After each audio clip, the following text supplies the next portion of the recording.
Le président de la République a tenu à rappeler que ces hauts magistrats devraient intégrer l'idée fondamentale de service, dans le sens de servir la nation et non se servir de la nation.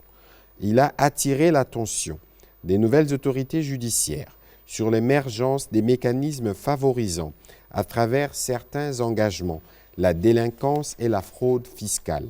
Cette attitude paralyse les efforts de la nation à la mobilisation de recettes et contribue à la promotion de l'incivisme fiscal, tout en renouvelant son engagement à l'indépendance de la justice, valeur essentielle et fondatrice de l'État de droit.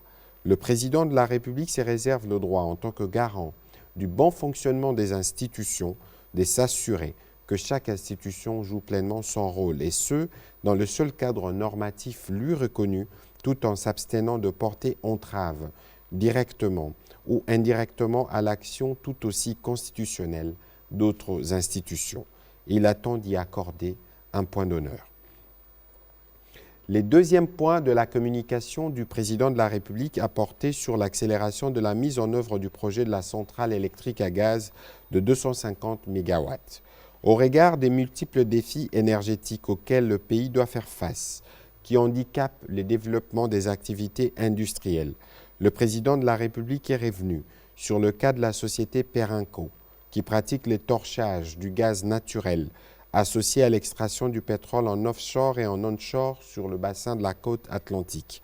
Au regard des difficultés que connaît le projet de construction de la centrale à gaz qu'a initié cette entreprise, le président de la République a demandé au ministre des Ressources hydrauliques et électricité et celui des hydrocarbures à ouvrir les négociations de l'avenant au contrat de concession pour la production des 250 MW tels que prévus par les études faites par l'opérateur.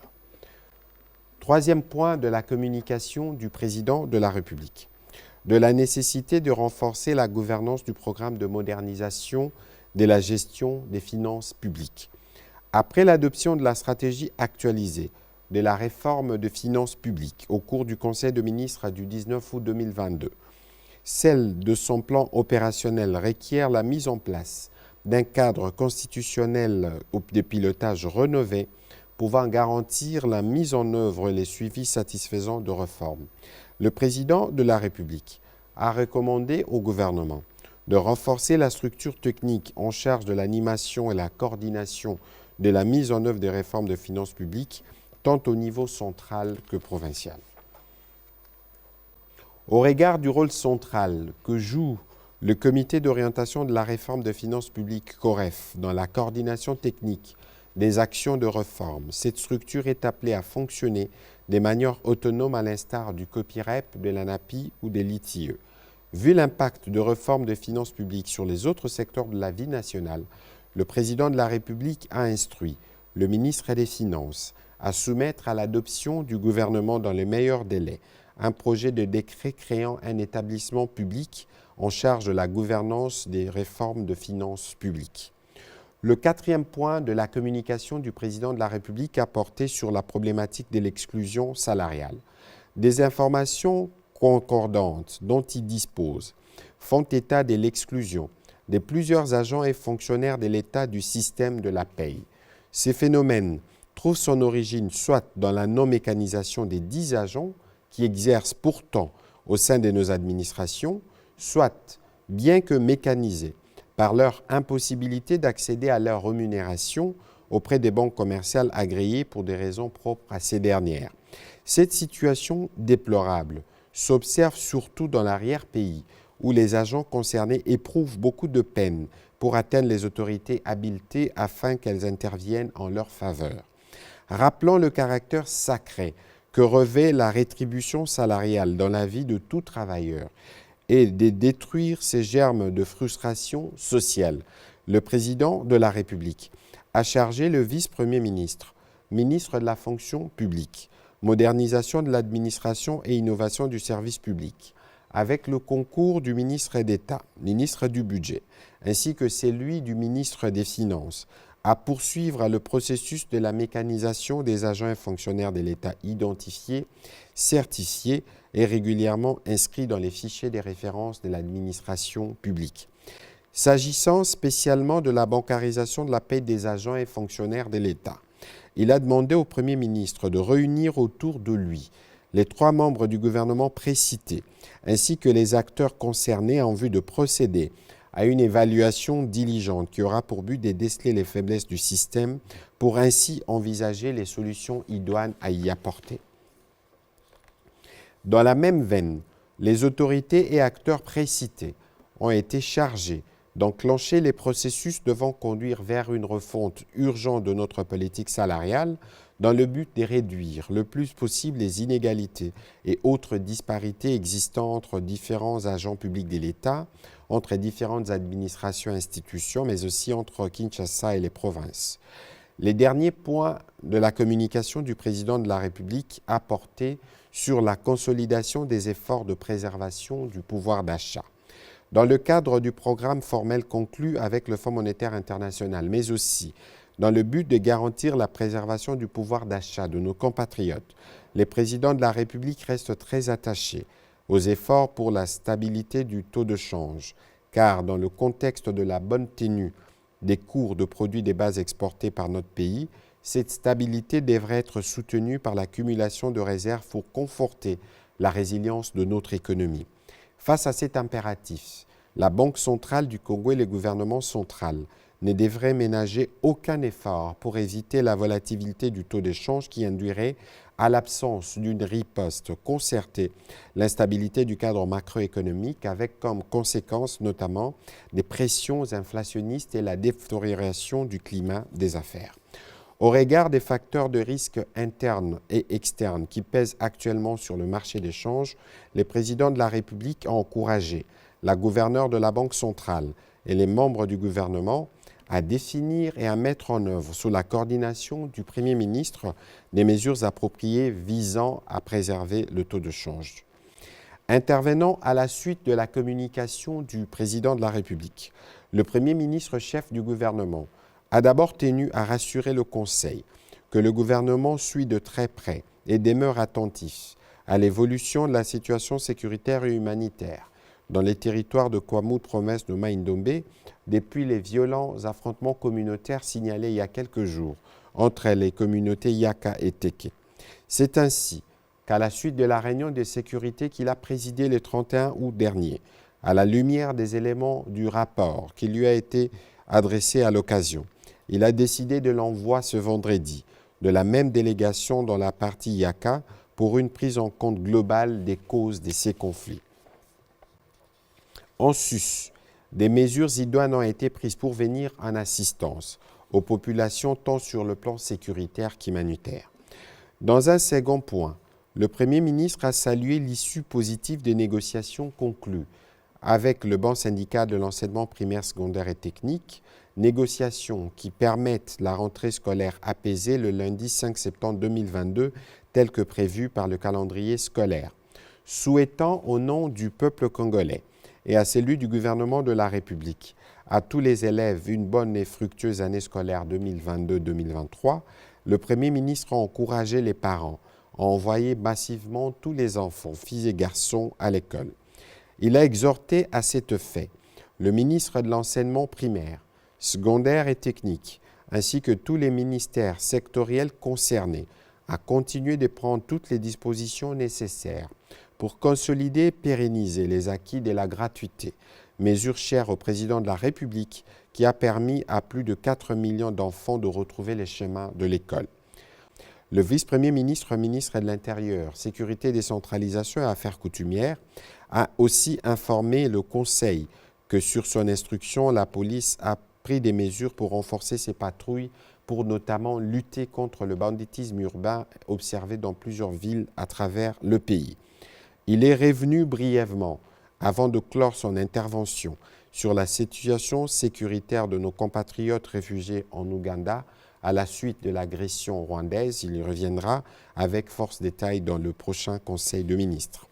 Toujours sur ces chapitres sécuritaires, le ministre de la Défense nationale et ancien combattant a présenté une synthèse de la situation opérationnelle sur le pays, particulièrement dans les provinces sous état de siège. Il a indiqué que les opérations menées par les forces armées de la République démocratique du Congo se poursuivent et que la détermination du gouvernement reste ferme pour mobiliser davantage de moyens au profit de nos forces de sécurité dans l'objectif bien compris de ramener la paix dans cette partie du territoire national. Au troisième point de son intervention, le Premier ministre est brièvement revenu sur sa participation du 27 au 28 août 2022 à la 8e conférence internationale de Tokyo sur le développement en Afrique, TICAD, tenue à Tunisie.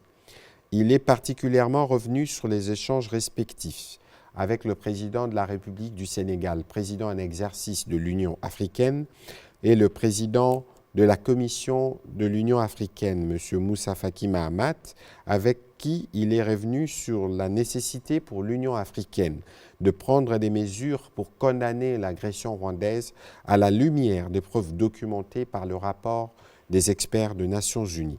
Il a aussi abordé ces points dans sa communication faite au cours de la conférence destinée aux problématiques de paix et de stabilité sur le continent. Au chapitre 2 du Conseil de ministres de ce jour, relatif aux points d'information, État et administration du territoire, le vice-premier ministre, ministre de l'Intérieur, décentralisation et sécurité, a informé le Conseil de l'état du territoire qui reste dominé par la poursuite des opérations militaires contre le groupe terroriste et autres forces négatives, notamment en Ituri et dans le Nord Kivu. Au cours de la semaine qui se termine, l'état d'esprit de la population est resté dominé par la prestation des serments le 31 août 2022 de hauts magistrats des différentes instances judiciaires devant le président de la République et le conflit entre Teke et Yaka dans la province de Mai-Ndombe, particulièrement au territoire de Kwamut. Sur le plan sécuritaire, il a aussi relevé quelques faits ci-après, notamment l'instrumentalisation du conflit coutumier entre deux antagonistes pour la gestion de chefferie de Boulou au territoire de Calais par certaines personnalités politiques dans la province du Sud Kivu.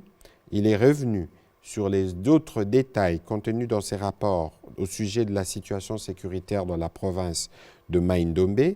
Il a informé le Conseil que dans la province du Kwilu, l'autorité provinciale a été contrainte d'ordonner la suspension du trafic sur la route nationale numéro 17, tronçon compris entre Mongata et Bandundu, suite aux barrières érigées par les membres de la communauté Yaka au niveau de la localité de Machambio et de Kambaku par les Teke.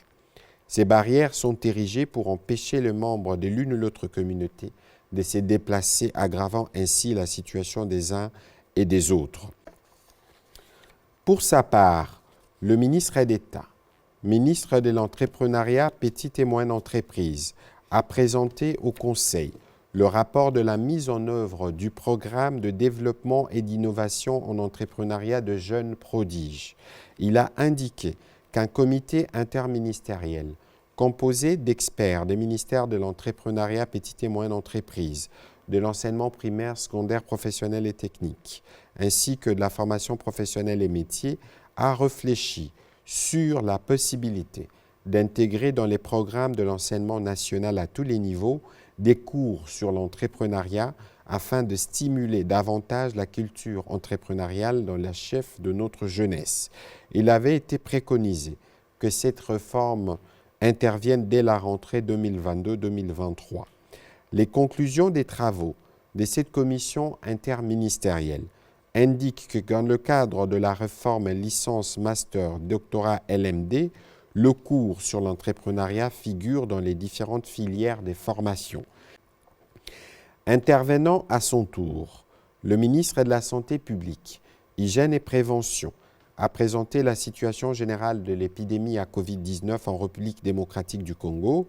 Celle-ci reste stable et contrôlée dans l'ensemble du pays avec un taux de létalité plafonné autour de 1,5%.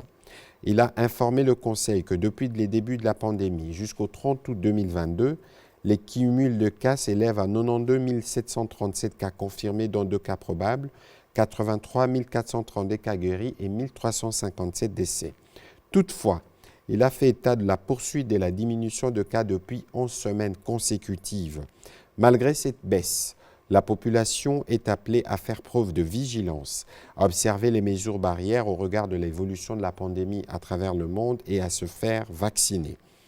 Enfin, le ministre de la Santé publique, Hygiène et Prévention a aussi fait les points sur les actions de riposte en cours contre les maladies à virus Ebola dans la zone de santé de Beni au Nord Kivu, du choléra dans les zones de santé de Lusambo et Panyamutombo dans les Sankourou, de la rougeole ainsi que du monkeypox.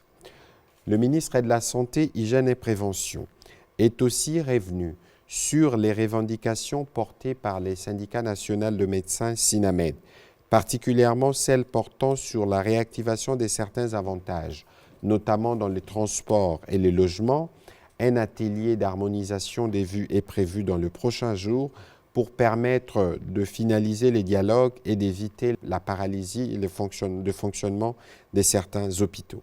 Le Conseil a pris acte de cette note d'information.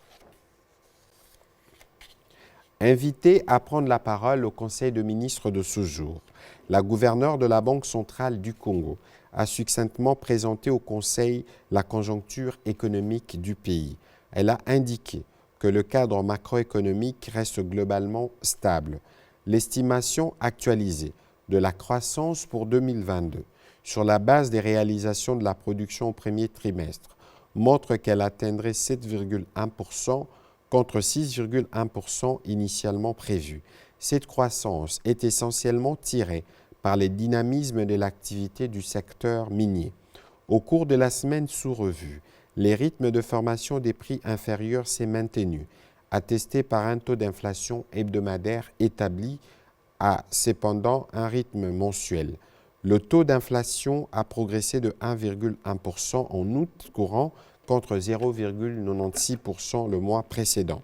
Les marchés d'échange est resté globalement stable avec des fluctuations plus remarquées sur les segments parallèles. Au 26 août 2022, le taux d'échange officiel s'est globalement maintenu à ce niveau de la semaine dernière, s'établissant à 2008,91 CDF le dollar contre 2008,61 les 19 août dernier. Sur le marché parallèle, la monnaie nationale s'est dépréciée de 0,82% après une appréciation de 0,21% la semaine précédente, situant le cours moyen à 2085,83 francs congolais le dollar. La gouverneure a terminé par présenter quelques recommandations pour faire face aux facteurs de risque externes et internes. Il s'agit respectivement du respect continu du pacte de stabilité nécessitant les financements monétaires zéro du déficit public, la poursuite de la coordination de politique macroéconomique, la poursuite de la surveillance rapprochée des facteurs de la liquidité bancaire au niveau de la Banque centrale, ainsi que l'accélération de la mise en œuvre de mesures destinées à renforcer la production locale. Le Conseil a pris acte de ce rapport.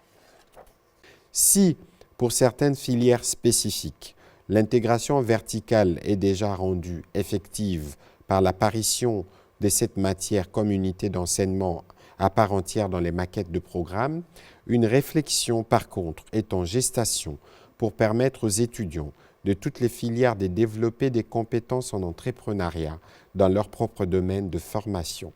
Cette approche présente l'avantage non seulement de faire développer les compétences des apprenants en entrepreneuriat en situation réelle, mais aussi et surtout de leur permettre d'acquérir des compétences entrepreneuriales spécifiques à chaque type de métier.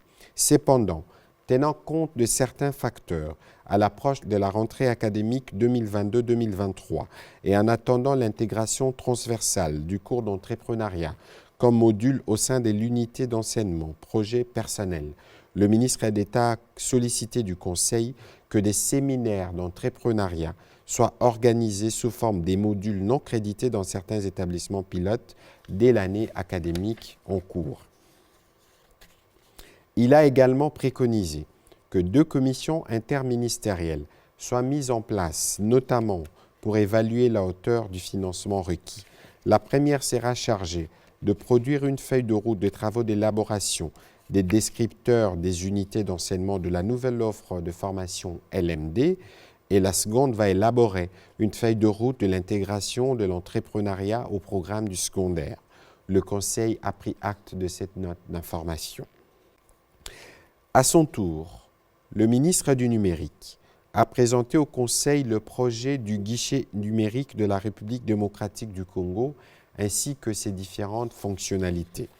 Il a rappelé que dans le cadre de l'assainissement du climat des affaires, le gouvernement de la République a adopté, au cours de la 10e réunion du Conseil de ministres du vendredi 2 juillet 2021, les réformes relatives et a pris l'option de les transformer en assignations spécifiques attribuées à 16 ministères réformateurs. Le ministère du Numérique a été notifié à cet effet pour celle qui consiste à la mise en place de la composante e-government et de l'e-administration avant la fin du 4e trimestre de l'année 2022. Une commission permanente nommée CP et Gov, composée des délégués sectoriels des différents ministères réformateurs, a été mise en place au sein du ministère du Numérique afin de conduire les travaux qui vont permettre la maturité des systèmes d'information. Les guichets uniques tels que proposés prend en compte la culture de changement en favorisant l'esprit collaboratif et l'inclusion numérique au sein de communautés.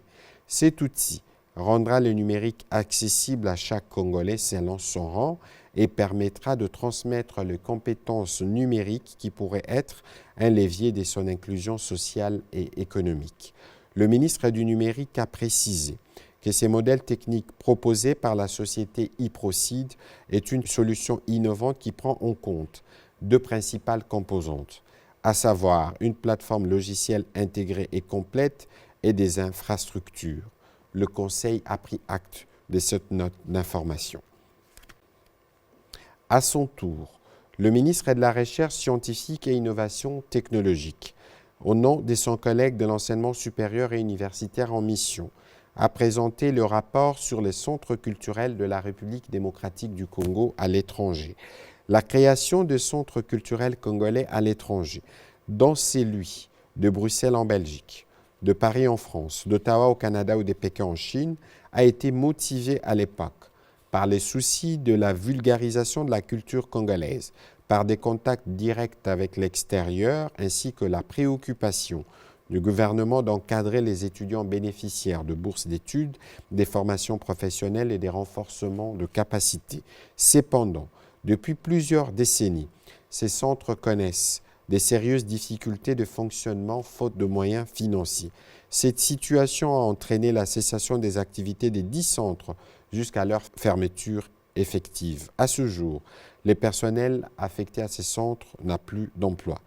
Face à cette situation, le ministre a préconisé la mise en place d'un mécanisme administratif qui pourra repenser leur mission et redynamiser leur fonctionnement afin de les adapter aux conditions du moment. Le Conseil a pris acte de ce rapport. Pour terminer ce chapitre, la ministre de la Culture, Arts et Patrimoine a présenté la stratégie sectorielle de son ministère reprenant les programmes, les objectifs et les actions phares. Il s'agit d'une véritable politique culturelle qui prend en compte la professionnalisation des métiers et des acteurs du secteur de la culture et la nécessité de doter le pays des industries culturelles à la hauteur des richesses, de la diversité et du potentiel commercial culturel. La ministre de la Culture, Arts et Patrimoine a décliné aussi les 5 axes de cette stratégie sectorielle, à savoir le renforcement de capacités institutionnelles au niveau national, provincial et local, la production et la promotion culturelle, la promotion et la protection de la propriété intellectuelle, la sauvegarde du patrimoine culturel matériel et immatériel et 5 enfin, le développement d'une culture éthique nationale. Les suivis et l'évaluation de la politique nationale de la culture, arts et patrimoine seront faites dans un cadre global et cohérent pour mesurer non seulement les performances des programmes et projets exécutés sur le terrain, mais également pour évaluer les performances générales liées à l'atteinte des objectifs de développement durable. Après avoir énoncé les résultats attendus, la ministre de la Culture, Arts et Patrimoine a conclu son exposé en précisant que cette note de présentation sera assortie d'une feuille de route ainsi que le budget y relatif. Le Conseil a pris acte de cette note d'information.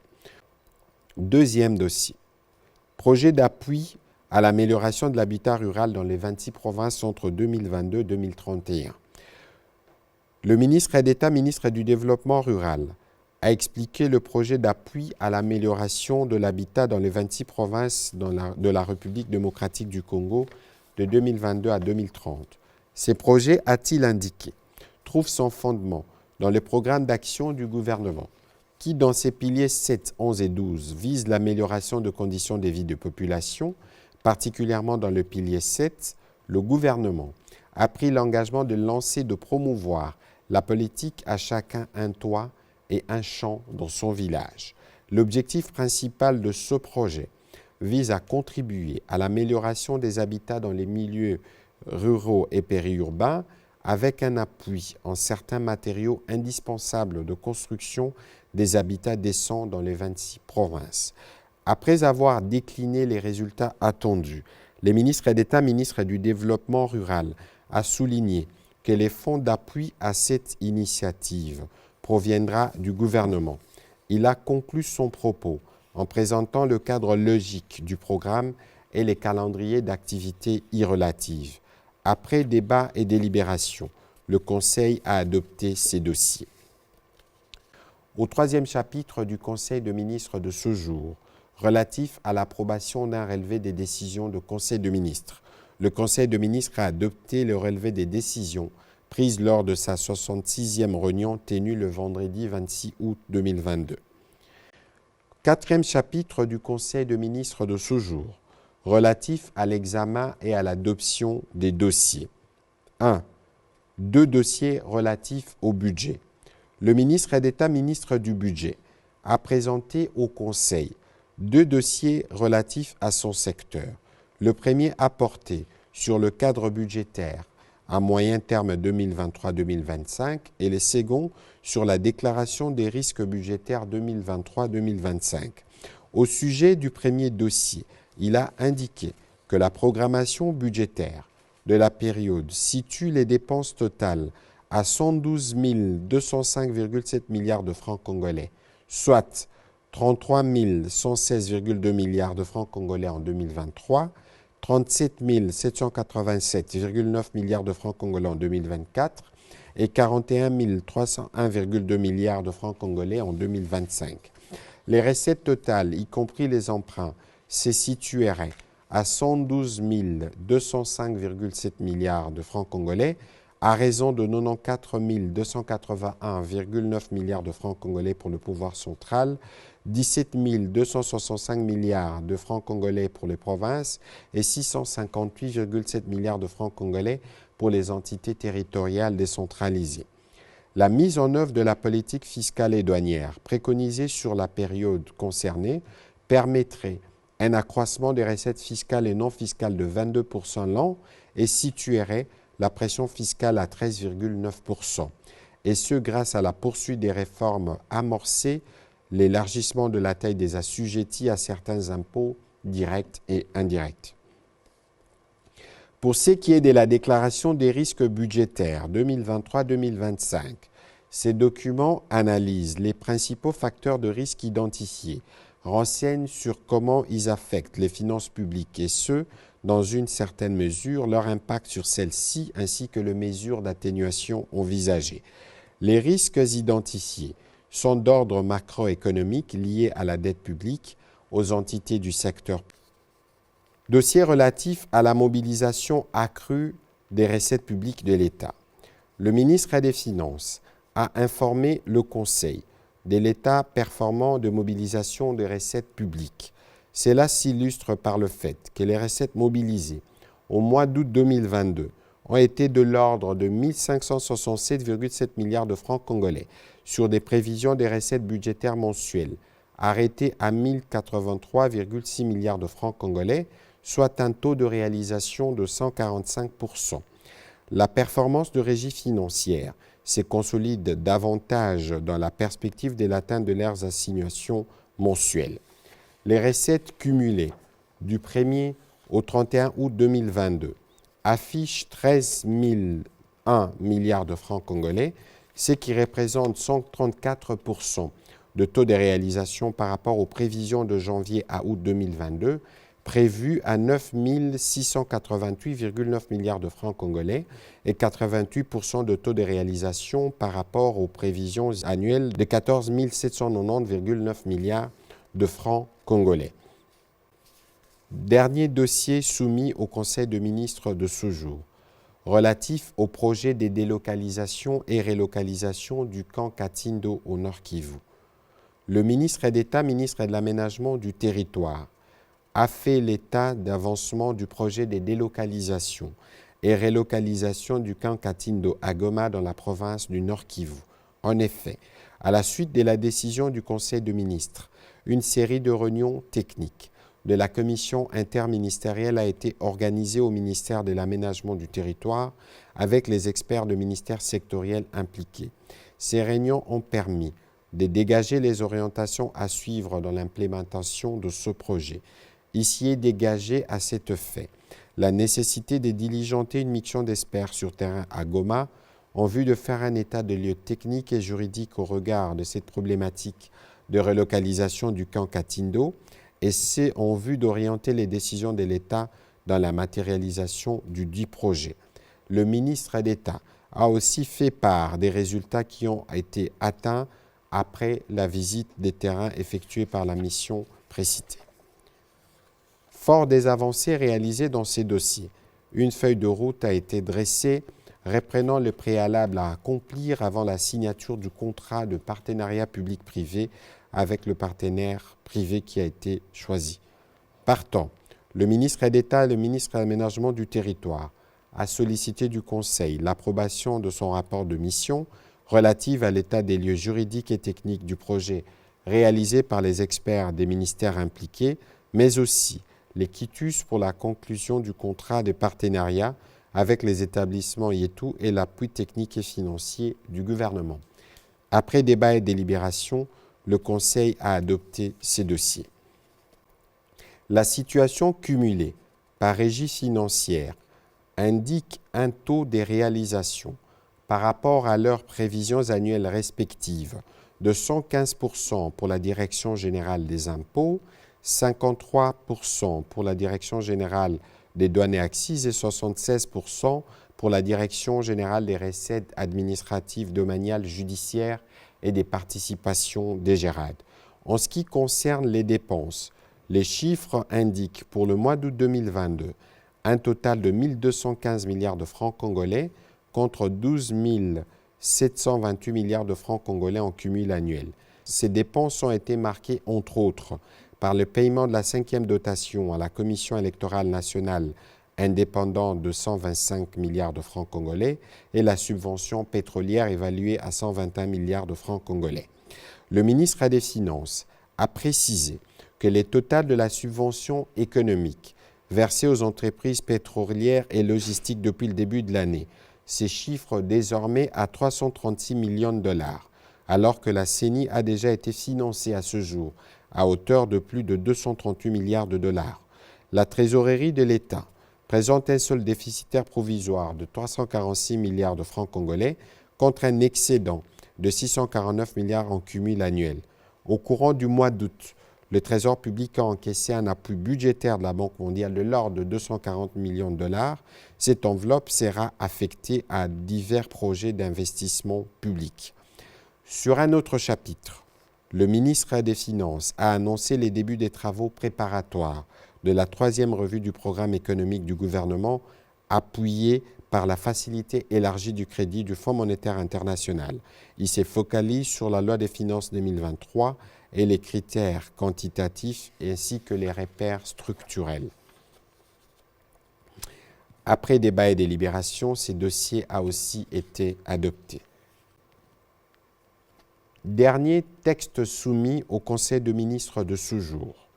La ministre du Genre, Famille et Enfants a présenté au Conseil le projet de décret portant création, organisation et fonctionnement des centres intégrés des services multisectoriels en sigle CSM, de prise en charge de survivants de violences basées sur le genre en République démocratique du Congo. Elle a indiqué que ces textes comprenaient 6 chapitres repartis en 34 articles concrétisent la volonté exprimée dans le programme d'action du gouvernement dans le but de fournir gratuitement un paquet global de services de prise en charge holistique à ces personnes touchées. Les services offerts par les centres intégrés des services multisectoriels sont d'ordre médicaux, psychosociaux et légaux, et des réinsertions socio-économiques et scolaires selon les besoins exprimés par les survivantes des violences basées sur le genre. Il s'assure également de la mise en place d'un mécanisme de protection individuelle et collective des mères, des enfants et des survivants de violences basées sur le genre le plus menacés ou rejetés. La ministre du Genre, Famille et Enfants a précisé que les sources financières ordinaires de centres intégrés des services multisectoriels proviendront de la contribution ou subvention de l'État. Ils peuvent aussi bénéficier des diverses contributions dont legs, apport des institutions publiques ou privées, des partenaires ou multilatéraux. Après débat et délibération, ces projets de décret a aussi été adoptés. Commencé à 13h25. La réunion du Conseil des ministres a pris fin à 17h55. Je vous remercie.